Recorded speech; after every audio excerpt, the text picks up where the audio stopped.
Public school के online कक्षा में आपका स्वागत है। देखिए अपना छठा पाठ चल रहा था भूआकृतिक प्रक्रियाएं, और उसमें अपन ने जो भूआकृतिक प्रक्रियाओं के लिए अलग जो कारक उत्तरदायी है उनके बारे में पढ़ रहे थे। पहले अपन ने अंतर्जात बल पढ़े थे, उसके बाद अपन ने बाह्य जल बल पढ़े थे, और उसमें अपक्षय के बारे में पढ़ रहे थे। अपक्षय अपन ने पढ़ लिया था, अपक्षय वेदरिंग क्या होता है, उसके प्रकार, भौतिक, रासायनिक, जैविक और उसका महत्व है।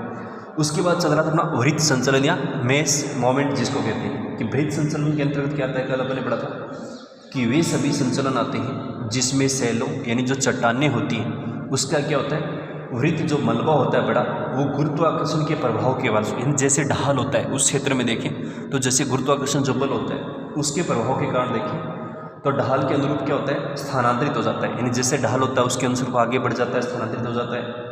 और इसका तात्पर्य होता है कि वायु, जल, हिम अपने साथ एक स्थान से दूसरे स्थान तक मलबा नहीं ढोते, अपितु मलबा भी क्या होता है अपने साथ वायु, जल या हिम ले जा सकते हैं। तो ये अपन ने पढ़ा था कि वृत्त संचलन गति मंद से तीव्र भी हो सकती है, और छिछले से गहरे जो स्तंभ होते हैं वो इसके अंतर्गत क्या होते हैं, प्रतीत होते हैं, जिसमें विसर्पण, बहाव, सकलन और जो फाल यानी पतन जो पतन होता है वो सम्मिलित होता है। आज आगे देखिए वृत्त संचलन में कौन कौन से क्रियाएँ होती हैं, कौन से कारक होते हैं।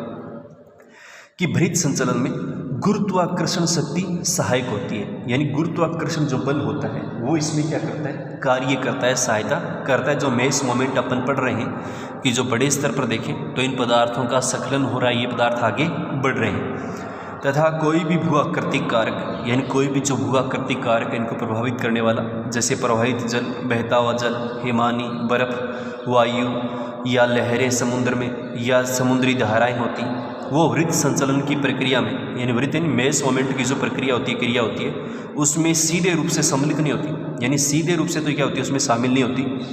इसका अर्थ होता है कि वृत्त संचलन अपर्दन के अंदर नहीं आता, यानी वृत्त संचलन की जो प्रक्रिया होती है वो अपर्दन जो कटाव होता है उसके अंदर नहीं आता।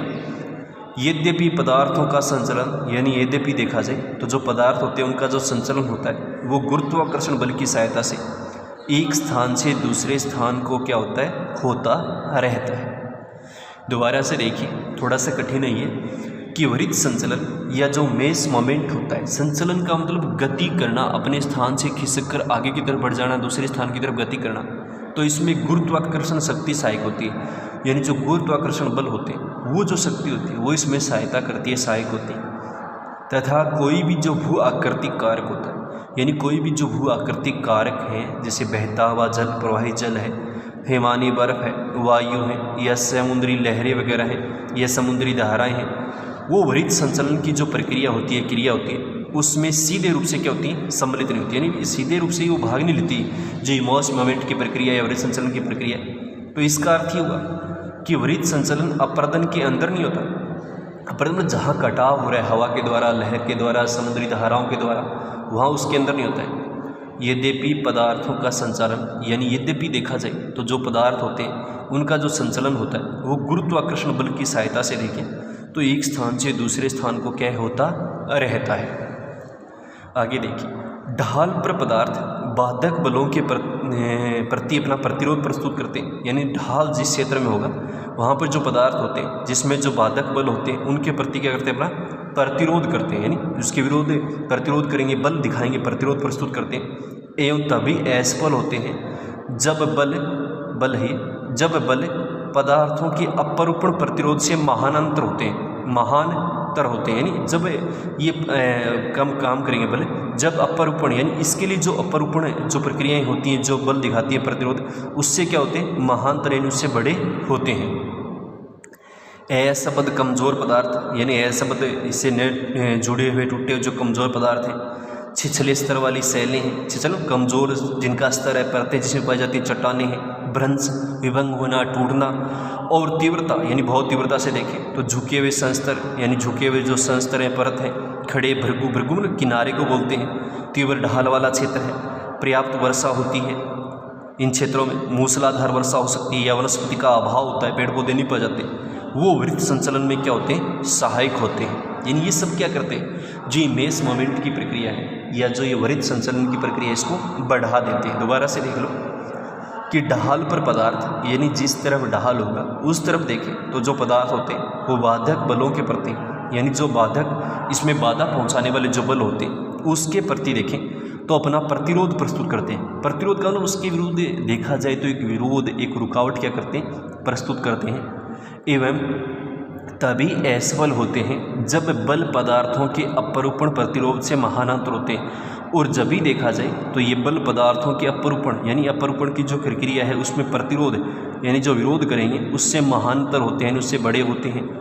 और असंबद्ध कमज़ोर पदार्थ यानी इससे न जुड़े हुए जो असंबंधित कमज़ोर पदार्थ हैं, छिछले स्तर वाली शैलें हैं यानी कमज़ोर जिनका स्तर ऐसी जो चट्टानें पाई जाती हैं, भ्रंश मतलब टूटना, विभंग होना, और तीव्रता से झुके हुए संस्तर यानी तीव्र ढाल वाले झुके हुए जो संस्तर है, परत है, खड़े भृगु किनारे हैं, तीव्र ढाल वाले क्षेत्र हैं, पर्याप्त वर्षा वाले क्षेत्र हैं, मूसलाधार वर्षा होती है या वनस्पति का अभाव होता है, तेज वर्षा जिसको कहते हैं, या पेड़ पौधे नहीं पाए जाते, ये सब क्या करते हैं, वृत्त संचलन या मेस मोमेंट की जो प्रक्रिया होती है उसमें क्या होते हैं, सहायक कारक होते हैं। आगे देखिए, वृत्त संचलन की सक्रियता के कई कारक होते हैं, वो इस प्रकार हैं, यानी कौन कौन से ऐसे कारक हैं जो इस मेस मोमेंट या वृत्त संचलन की प्रक्रिया में क्या होते हैं, साथ देते हैं, सहायक होते हैं। देखिए कौन कौन से कारक होते हैं। पहला देखिए, प्राकृतिक एवं कृत्रिम साधनों द्वारा ऊपर के पदार्थों के टिकने के आधार का हटना, यानी या तो प्राकृतिक कारक हो गए या कोई कृत्रिम जैसे मानव द्वारा निर्मित कोई साधन हो गया, तो ऊपर पदार्थ जो टिकने का उनका आधार है, यानी जहाँ पर जो टिके हुए पदार्थ रहते हैं, जहाँ पर ये पदार्थ मतलब डटे हुए स्थिर हैं, तो उसका आधार क्या हो जाना, हट जाना, यानी वहाँ पर न होना। दूसरा, ढालों की प्रवणता या ऊंचाई में वृद्धि। प्रवणता क्या होती है, गहराई, और जिस क्षेत्र में ऊंचाई होती है उस क्षेत्र में वृद्धि हो जाती है। जैसे ढाल वाले क्षेत्र होते हैं उनमें जो गहराई होती है या जो ऊंचाई होती है उसमें वृद्धि हो जाती है। पदार्थों के प्राकृतिक अथवा कृत्रिम बढ़ाव के कारण उत्पन्न अतिभार, यानी जो पदार्थ होते हैं उसमें प्राकृतिक देखें या कृत्रिम, यानी या तो प्राकृतिक जो कारक हो गए वो गए, या कृत्रिम मानव के द्वारा देखें तो उसमें बढ़ाव हो गया और उसके कारण उत्पन्न अतिभार। अतिभार मतलब उसमें भार या वजन होता है, उसमें क्या हो जाना, वृद्धि हो जाना। अत्यधिक वर्षा, संतृप्ति एवं ढाल के पदार्थों के संहयन द्वारा उत्पन्न अतिभार, यानी अत्यधिक वर्षा हो रही है, संतृप्ति क्या होते हैं, तृप्त हो जाना मतलब वो भर जाना उसमें, और ढाल के पदार्थों के संहयन। संहयन का मतलब होता है जो पदार्थ होते हैं ना, जिस तरफ ढाल होगी ना उस तरफ क्या होते हैं, जैसे ही बाहर बढ़ेगा, अति बाहर बढ़ेगा तो उसमें लुढ़क जाते हैं, संहयन की प्रक्रिया होगी, तो जिस तरफ ढाल होगा उस तरफ वो पदार्थ क्या होते हैं, आगे की तरफ है बढ़ जाते हैं। तो ये कई कारक हैं। आगे देखिए, पांचवा कारक देखें तो मूल ढाल की सतह पर से पदार्थ या भार काटना, यानी मूल जो ढाल है उसकी जो सतह थी उससे देखा जाए तो जो पदार्थ होता है उसका भार हट जाना, तो ये सक्रियता एक कारक है जो ये वृत्त संचलन की प्रक्रिया उसमें। या भूकंप आना, भी भूकंप आएगा तो उसमें क्या पड़ जाती है, दरार पड़ जाती है, तो मूल जो स्थान था किसी क्षेत्र में, जो चट्टान थी या धरातल था, उसका वो भाग क्या होता है, हट जाता है या अलग हो जाता है। विस्फोट या मशीनों का कंपन या भयंकर विस्फोट होता है, या मशीनों के द्वारा देखें बड़े जो मशीन होती है उनसे कंपन हो जाता है, कंपन की क्रिया होती है। अत्यधिक प्राकृतिक रिसाव या प्रकृति के द्वारा देखा जाए तो कई क्षेत्रों में देखा होगा, जैसे कई तेल गैस इस प्रकार का रिसाव हो गया, विस्फोट हो गया। और नौवां देखें तो प्राकृतिक वनस्पति का अंधाधुंध विनाश, यानी प्राकृतिक जो पेड़ पौधे हैं अपने वनस्पति उसके का देखें तो उसमें भी क्या होता है, उनका अंधाधुंध विनाश। विनाश मतलब उनको बहुत ज़्यादा अपने नुकसान पहुंचाया पेड़ पौधों को, वनस्पति को, तो जो मिट्टी जो थी उसका कटाव होता है, प्रदन की क्रिया होती है, और उसकी जो जड़ें होती हैं, परतें वो क्या हो जाती हैं, कमज़ोर हो जाती हैं। तो ये वृत्त संचलन या मेस मोमेंट की जो प्रक्रिया होती है उसमें क्या करने वाले सहायक कारक होते हैं। उसके बाद अपन इस जो संचलन है उसके 3 रूप कल अपन पढ़ेंगे। पहला जैसे अनुप्रस्थ विस्थापन है, तुषार वर्दी और अन्य कारणों से वर्षा का अनुप्रस्थ विस्थापन। विस्थापन एक स्थान से दूसरे स्थान पर देखें ना तो बर्फ़ में जैसे हिमानी उसके कारण देखें तो एक स्थान से दूसरे स्थान पर होगा। दूसरा प्रवाह, यानी एक स्थान से दूसरे स्थान पर बहना। और तीसरा स्खलन जिसको स्लाइड बोलते हैं, भूस्खलन जिसको बोलते हैं, जैसे पहाड़ी भागों में देखें, बर्फीले क्षेत्रों में देखें, ऊंचाई वाले क्षेत्रों में देखें तो इस प्रकार की घटनाएं क्या होती हैं, देखने को मिलती हैं।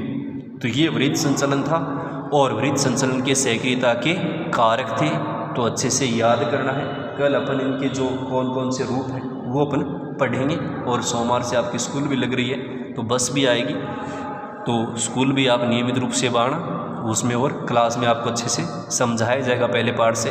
तो आज के लिए इतना ही पर्याप्त। कल अपन आगे पढ़ेंगे इसके बारे में, जो संकलन के रूप है उसके बारे में। तो कल अपन आगे पढ़ेंगे।